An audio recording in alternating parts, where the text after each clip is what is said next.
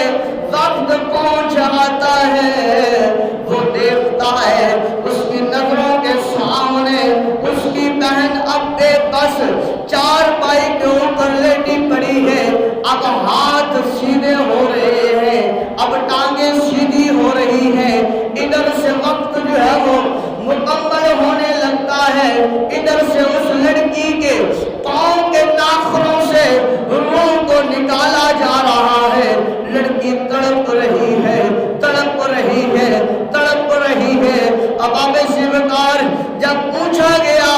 یا رسول اللہ صلی اللہ علیہ وسلم موت کیسے آتی ہے، رسول اللہ صلی اللہ علیہ وسلم نے فرمایا ایک ململ کا کپڑا جب کسی بیری پر، جب کسی کانٹے دار جھاڑی کے اوپر ٹانگ دیا جائے، کھڑا کر دیا جائے، لہرا دیا جائے، فرمایا اسے جیسے کھینچا جاتا ہے وہ تار تار ہو جاتا ہے، وہ ململ کا کپڑا سلامت نہیں رہتا، فرمایا جاتا ہے اسی طرح جو بندہ گناہگار ہوتا ہے، جو عورت گناہگار ہوتی ہے، جو لڑکا گناہگار ہوتا ہے، جو لڑکی گناہگار ہوتی ہے، جو بوڑھا گناہگار ہوتا ہے، جو بوڑھی عورت اللہ کی نافرمانی کرتے کرتے زندگی کو گزار لیتی ہے، جب وقت آ جاتا ہے جسم سے روح الگ کرنے کا تو حکم ہوتا ہے کہ اس سے اس کی جان کو بھی ایسے قبض کرو جیسے ململ کے کپڑے کو اس جو ہے وہ بیری والے اس کانٹے دار جھاڑی سے الگ کیا جاتا ہے تو تار تار ہو جاتا ہے۔ دوستان گرامی، سامعین محترم، بزرگان دین سن لیجئے کہ رسول اللہ صلی اللہ علیہ وسلم کے غلاموں سنو، اس طرح جو ہے اس کی روح کو قبض کر لیا جاتا ہے، فرمایا جاتا ہے جو بندہ مومن ہوتا ہے، جو بندہ نمازی ہوتا ہے، جو بندہ غازی ہوتا ہے، جو اللہ کی بارگاہ میں آ کر قیام کرنے والا ہوتا ہے، رکوع کرنے والا ہوتا ہے، سجدہ کرنے والا ہوتا ہے، اللہ کی بارگاہ میں آ کر رو رو کر گڑ گڑا کر دعائیں مانگنے والا ہوتا ہے، اس کی روح ایسے قبض ہوتی ہے جیسے فرمایا جاتا ہے کہ مکھن سے بال کو الگ کر لیا جائے، جیسے مکھن سے بال کو الگ کیا جاتا ہے، فرمایا جاتا ہے جو بندہ مومن ہے اس کی روح بھی اس کے جسم سے ایسے نکال لی جاتی ہے اور اسے کوئی تکلیف نہیں ہوتی، اور تکلیف اس کو ایسے ہوتی ہے جو بندہ مومن نہیں ہوتا، جو بندہ اللہ کی بندگی کرنے والا نہیں ہوتا، جو بندہ اللہ کے لیے آ کر اللہ کی بارگاہ میں سجدہ کرنے والا نہیں ہوتا، نیاز جبین کو جھکانے والا، اللہ کی بارگاہ میں آ کر رگڑنے والا نہیں ہوتا، پھر اس کی دردناک موت ہوتی ہے۔ فرمایا جاتا ہے اب بھائی دیکھ رہا ہے بہن کی روح قبض ہونے لگتی ہے، پاؤں کے ناخنوں سے روح کو نکالا جا رہا ہے، نکالا جا رہا ہے، تکلیف میں اضافہ ہوتا جا رہا ہے، پاؤں کی جو ہے وہ معاملات ختم ہو رہے ہیں، اس کی حرکات و سکات ختم ہو رہی ہے، حتیٰ کہ مکمل ٹانگوں کا حرکت کرنا ختم ہو جاتا ہے، روح قبض ہوتی ہوتی جو ہے وہ دل تک پہنچتی، دل سے ہوتی آنکھوں تک پہنچ آتی ہے، حتیٰ کہ سر تک پہنچ آتی ہے اور اس جسم سے روح کو الگ کر کر لیا جاتا ہے. جب الگ کر لیا جاتا ہے وہ بھائی دیکھ رہا ہے کہ میری بہن جو ہے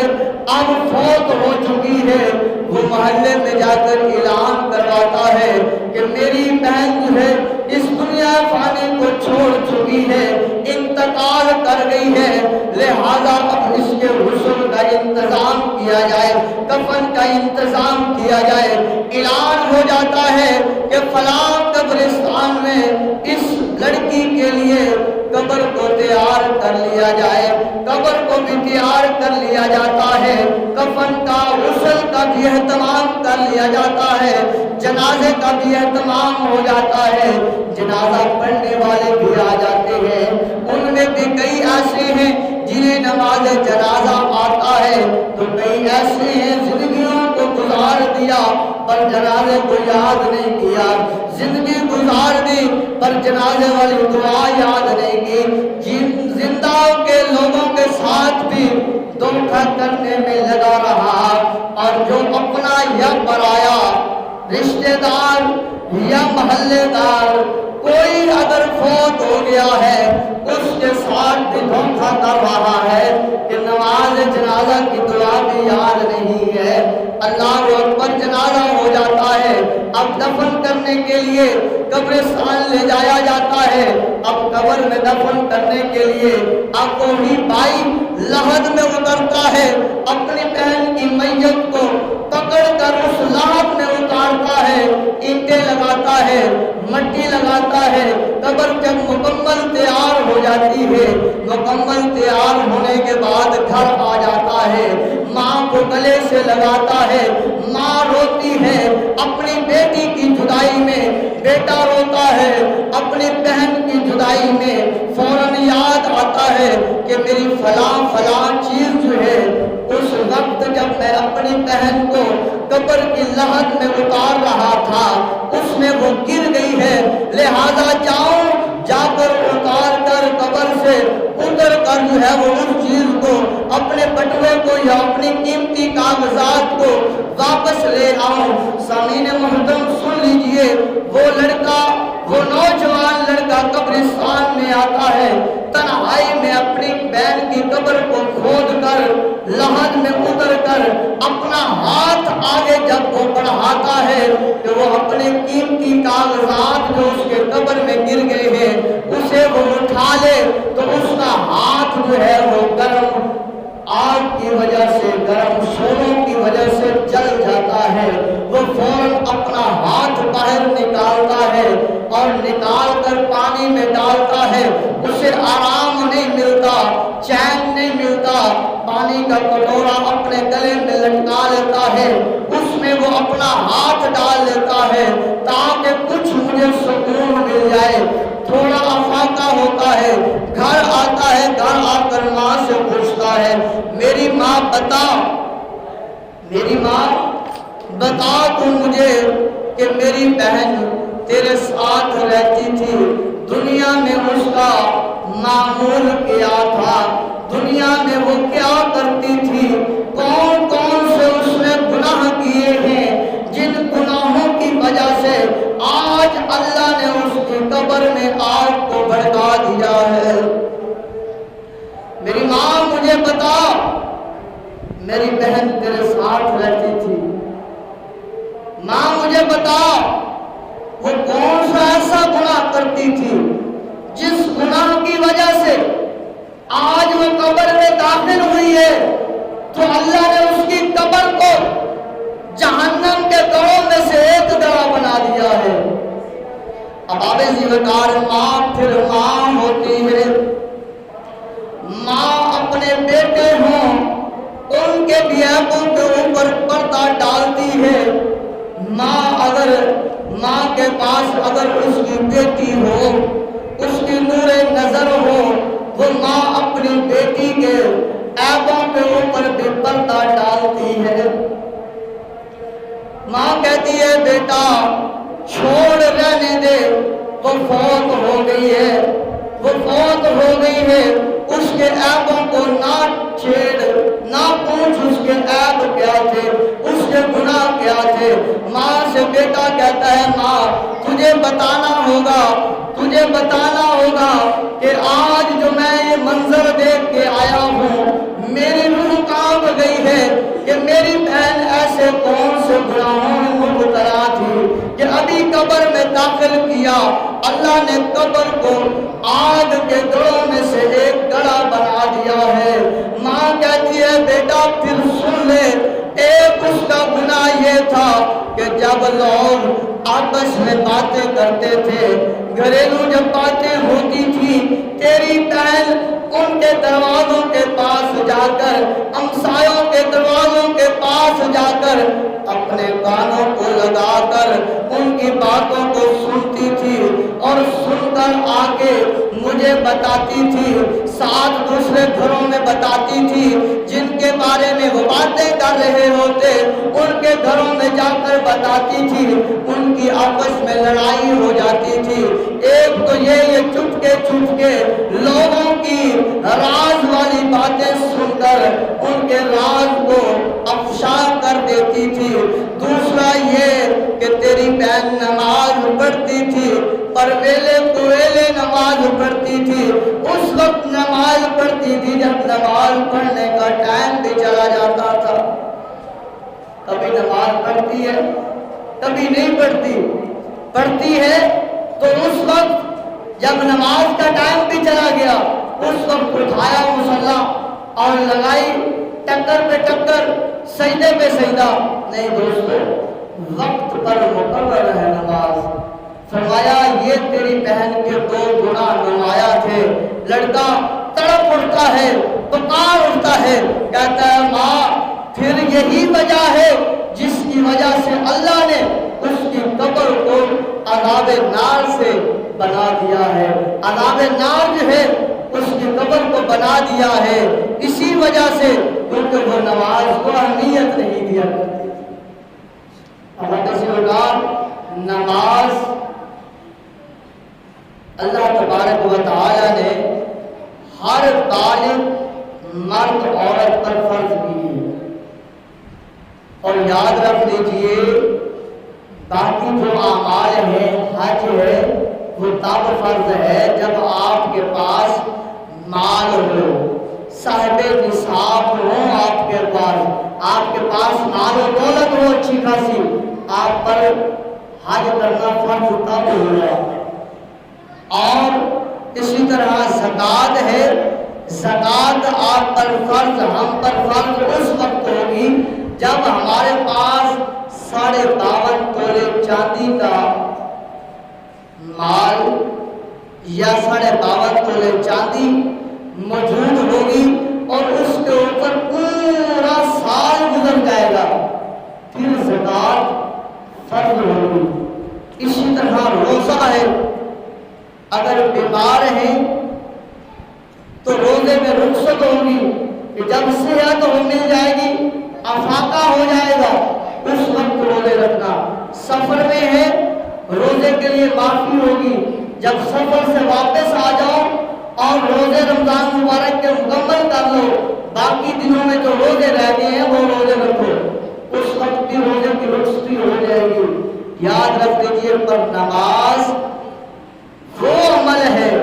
یہ وہ عمل ہے نہ سفر میں معاف ہے، سفر میں بھی حکم ہوگا کہ 4 فرض ہیں 2 کو پڑھ لو۔ جب 92 کلومیٹر کا سفر آپ کریں گے، گھر سے نکلیں گے، مسافر شرعی بنیں گے،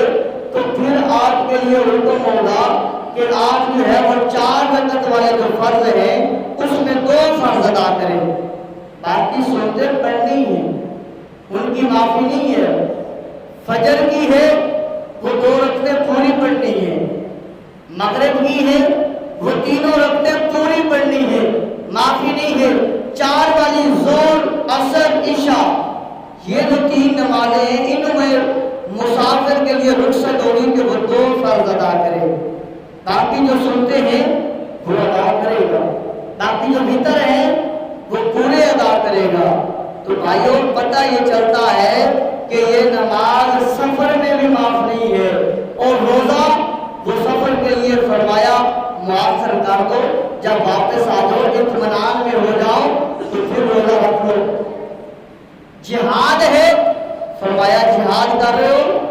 نماز کا وقت ہو گیا ہے، کافر کے ساتھ قتال ہو رہا ہے۔ فرمایا ایک جماعت کافروں کے ساتھ لڑتی رہے گی، ایک جماعت آئے اور آ کر ایک رکعت نماز پڑھے، وہ چلی جائے، وہ جا کر کفار کا ساتھ مقابلہ کرے، اور جو کفار کے ساتھ پہلے مقابلہ کر رہی ہے جماعت، وہ آئے، وہ اپنی ایک رکعت مکمل کر کے وہ چلی جائے، پھر پہلے والی آئے، وہ اپنی دوسری رکعت مکمل کرے۔ یعنی کہ میدان جہاد میں بھی نماز کی رخصتی نہیں ہے کہ پہلا نمبر پہ جہاد کر لو، اس کے بعد جو ہے وہ جا کر سکون سے نماز پڑھنا نہیں۔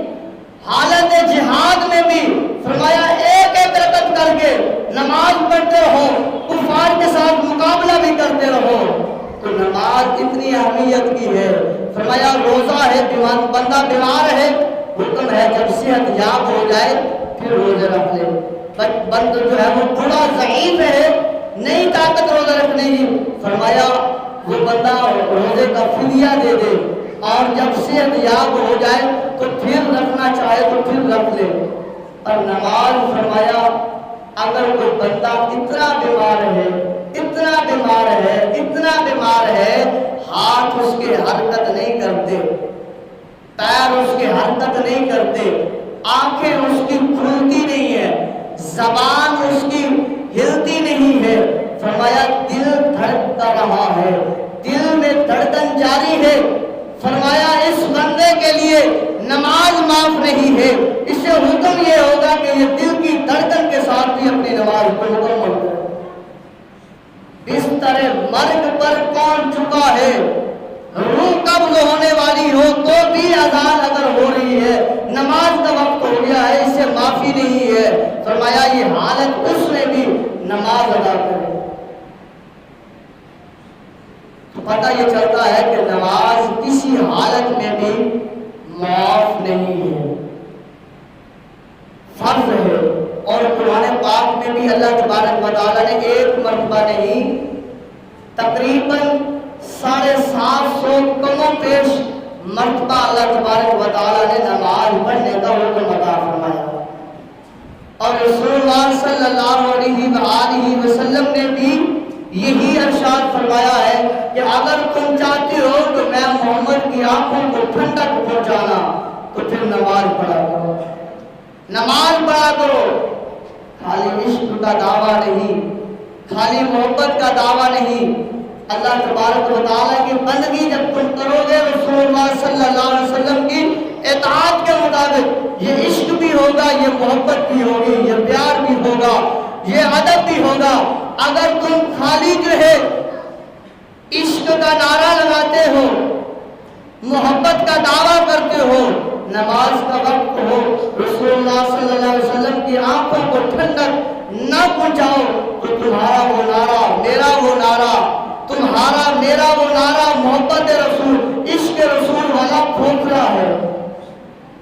بظاہر ہے۔ عشق اور محبت رسول کا دعویٰ جو ہے تبھی مکمل ہوگا جب روزہ رسول میں آرام فرما آخر الزمان محمد رسول اللہ صلی اللہ علیہ وآلہ وسلم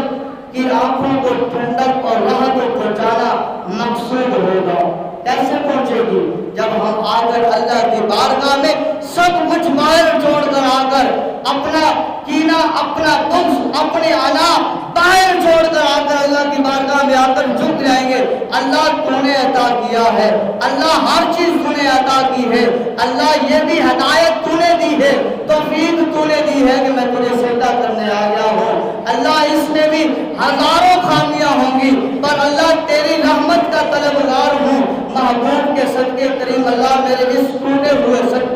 سجدے کو اپنی بارگاہ میں قبول فرما، تو رب ذل قبول فرما کر گناہوں کو معاف فرما دے۔ تو اب آپ اسی بکار حدیث پاک بھی آتا ہے، بنی اسرائیل کے بارے میں ہے کہ رسول اللہ صلی اللہ علیہ وسلم نے فرمایا، اے میرے صحابہ، بنی اسرائیل میں ایک عورت تھی نا، اس نے موسیٰ علیہ السلام کی پاک بارگاہ میں آ کر عرض کیا، یا کلیم اللہ، میرے لیے اللہ کی پاک بارگاہ میں دعا کریں، اللہ میرے گناہ کو معاف فرما دے۔ تو موسیٰ علیہ السلام نے کہا، یہ تو خود ہی عرض کی آپ مانگیں گے میرے لیے سفارش ہو جائے گی اور بہتر ہوگا خدا تعالی مجھے آپ کے لیے آپ کے سر کے معاف فرما دے گا۔ تو آپ نے فرمایا گناہ ایسا کیا کیا؟ تو اس نے کہا زنا ہوا، زنا سے حاملہ ہوئی اور پھر جب بچہ پیدا ہوا تو میں نے قتل کر دیا۔ موسیٰ علیہ السلام نے فرمایا جا دوڑ جا، رونے لگی۔ اللہ نے فرمایا اے موسیٰ تجھے پتہ نہیں ہے، جبرائیل کے ذریعے پیغام بھیجا، اے موسیٰ تجھے پتہ نہیں ہے اس سے بھی بڑا گناہگار ہے۔ عرض کی باری تعالیٰ کون ہوگا؟ فرمایا وہ بندہ ہوگا جو جان بوجھ کر نماز کو چھوڑ دے گا۔ اب جب اذان ہوتی ہے ہمارے کپڑے بھی ٹھیک ہوتے ہیں، اکثر ہم جو ہے وہ بیٹھے ہوتے ہیں سرگرم کے ساتھ، تو اذان بھی ہم سنتے ہیں تو نماز پڑھنے نہیں آتے، تو یہ جان بوجھ کر ہوا یا کہیں مصروفیات کی وجہ سے ہوا؟ تو گویا جان بوجھ کے ہوا۔ اگر ہمارے پاس کپڑے ہونے کے باوجود اذان ہوتی ہے ہم آتے نہیں ہیں، تو یہ باوجود سب کچھ نعمتوں کے ہم اللہ کی بارگاہ میں سجدہ کرنے نہیں آ رہے، تو جان بوجھ کر نہیں آ رہے، تو گویا قتل سے بھی بڑا گناہ نماز چھوڑنا، زنا سے بھی بڑا گناہ نماز چھوڑ دینا ہے۔ اللہ اکبر۔ تو صحابی رسول کے پاس تو کپڑے نہیں تھے، جب ایمان لے آئے گھر سے نکلنے لگے، صحابی رسول کے بارے میں آتا ہے تو والد ان کا پہلے انتقال کر چکا تھا۔ جب آنے لگے تو چچا نے کہا کہ تجھے پالا میں نے ہے، میں نے تجھے کھلایا ہے پلایا ہے، تو اب مجھے چھوڑ کر میرا دین مذہب چھوڑ کر محمد رسول اللہ صلی اللہ علیہ وسلم کا بن رہا ہے تو الجھ جا رہا ہے، تو پھر مال دولت تیرے لیے ختم ہے۔ کہا یہ مال دولت سب کچھ تجھے مبارک ہو، مجھے محمد رسول اللہ صلی اللہ علیہ وسلم کا دامن تھامنا مبارک ہو۔ سوچا کہ میرا سہارا یہ ہے، میرا بیٹا ہے ہی نہیں، میرا یہی تھا، اب یہ بھی جا رہا ہے، میں اکیلا رہ جاؤں گا۔ میں نے سوچا مال کی لالچ دوں گا، مال کی لالچ میں آ کر یہ میرا لڑکا بھتیجا میرا مجھے چھوڑ کر محمد رسول اللہ صلی اللہ علیہ وسلم کے پاس نہیں جائے گا، لیکن تو یہ تو رک نہیں رہا۔ اس نے کہا دوسرا حربہ، اس نے کہا پھر یاد رکھ لے یہ جو تو نے تن کے اوپر کپڑے پہن رکھے ہیں یہ بھی تیرے باپ کے نہیں ہیں بلکہ میرے ہیں، اگر تو نے مجھے چھوڑ کر جانا ہے تو ان کپڑوں کو بھی مجھے دے کر جانا ہوگا۔ طریقہ تھا اس کا روکنے کا کہ کہیں رک جائے، پر جب عشق کی آگ جو ہے وہ بھڑک جائے، پھر آگے حبشی بلال ہوں یا کہ سیدنا صدیق اکبر ہوں، یا حبشی بلال ہوں یا کہ سیدنا عمر بن خطاب ہوں، یا کہ جو ہے وہ حبشی بلال ہوں، یا کہ ادھر نواسے رسول حضرت امام علی مقام حضرت امام حسین ہوں، یا کہ مدینہ کی زمین ہو، آرام گاہ ہو، یا کہ ادھر کربلا کی تپتی ہوئی ریت ہو، تو پھر اس وقت عشق والے جو ہے جھکا نہیں کرتے، رکا نہیں کرتے، ڈگمگایا نہیں کرتے، بلکہ روح کے ساتھ، زبان کے ساتھ، طاقت کے ساتھ، ہمت کے ساتھ جواب دیتے ہیں کہ آؤ اگر جسم کے ٹکڑے ٹکڑے بھی کر لو پر دار اسلام سے ہم پھرنے والے نہیں ہیں، دامن مصطفیٰ کو ہم چھوڑنے والے نہیں ہیں۔ اللہ اکبر۔ اپنے کپڑے وہ سارے پیش کر کے اور پتوں کے ساتھ اپنے جسم کو ڈھانپ کر رسول اللہ صلی اللہ علیہ وسلم کی پاک بارگاہ میں آ جاتے ہیں۔ یا رسول اللہ میں نے آپ کا کلمہ پڑھا ہے، آپ کے دامن کے ساتھ وابستہ ہوا ہوں، میرے تن کے کپڑے بھی انہوں نے لے لیے ہیں، مجھے پرواہ نہیں ہے، یا رسول اللہ پر آپ کی غلامی چھوڑنا گوارا نہیں ہے۔ تو ان کے لیے یہ تھا۔ صحابی رسول فجر کی نماز پڑھتے ہیں، پڑھنے کے بعد فوراً چلے جاتے ہیں، صحابی عرض کرتے ہیں یا رسول اللہ یہ ہمارا یار دعا نہیں مانگتا، پہلے چلا جاتا ہے۔